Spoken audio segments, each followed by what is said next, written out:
धनी राम एक बहुत ही नेक दिल इंसान था। वह नाम का ही नहीं बल्कि मन का भी बहुत धनी था। उसके परिवार में कुल 5 सदस्य थे। उसकी पत्नी, 3 बेटियां और एक वह स्वयं। एक बार वह बहुत जोर से बीमार पड़ गया। काफ़ी इलाज करवाने के बाद भी ठीक नहीं हुआ और एक दिन उसकी मृत्यु हो गई और उसकी बेटियां और पत्नी बेसहारा हो गई। उस वक्त उनके पड़ोसियों ने उनकी सहायता की और जैसे तैसे उनके घर को संभाला।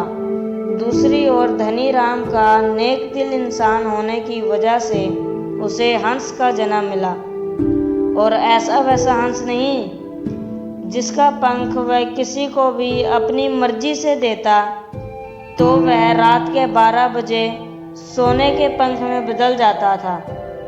एक दिन उसे अपने पिछले जन्म के घर की याद आ गई और वह उड़ते उड़ते वहां जा पहुंचा, जहां जाकर उसे पता चला कि उसका परिवार बहुत ही गरीबी में दिन व्यतीत कर रहा है। उससे यह देखकर रहा नहीं गया और उसने उस परिवार की मदद करने का फैसला किया। एक दिन वह छत पर जाकर बैठ गया। उसने अपनी पत्नी को देखा और उसे बताया कि मैं पिछले जन्म में तुम्हारा पति था। उसने कहा कि मैं तुम्हें हर सप्ताह एक पंख देकर जाऊंगा। तुम इसे बेचकर अपनी गरीबी दूर कर लेना। मेरा यह पंख रात के 12 बजे अपने आप सोने के पंख में बदल जाएगा। यह कहकर हंस वहां से उड़ गया और उसके जाने के बाद पत्नी ने वो पंख अलमारी में रख दिया, और जैसे ही उसने सुबह उठकर देखा तो वह पंख सच में सोने के पंख में बदल चुका था। यह देखकर वह उसकी पत्नी तो बहुत खुश हो गई और इसी तरह काफ़ी दिनों तक चलता रहा। दोबारा से वह सुखी परिवार बन चुका था।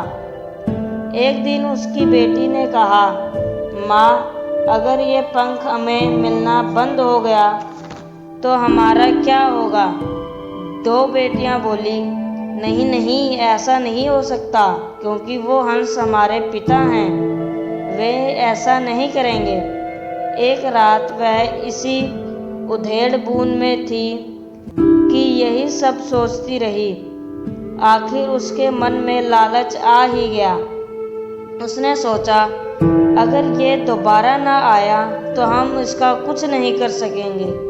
और इस तरह अगले सप्ताह जैसे ही वह उनकी छत पर आया, उसी लालची पत्नी ने उसको पकड़ लिया और उसके सारे पंख नोच डाले।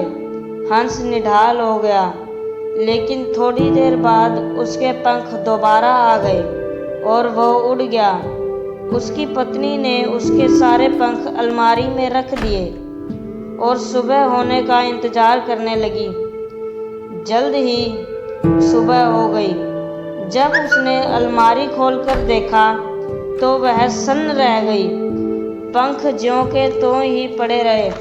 अचानक हंस की बात उसे याद आई कि जब वह अपनी मर्जी से अपने पंख देगा तभी वह सोने के पंख में बदलेंगे। और उसके बाद वह जोर जोर से चिल्लाकर रोने लगी, क्योंकि उसने अपना विश्वास और बड़ी मुश्किल से मिला हुआ पूर्व जन्म का पति दोनों को खो दिया था।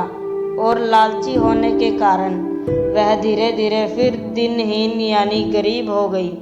शिक्षा, लालच बुरी बला होती है।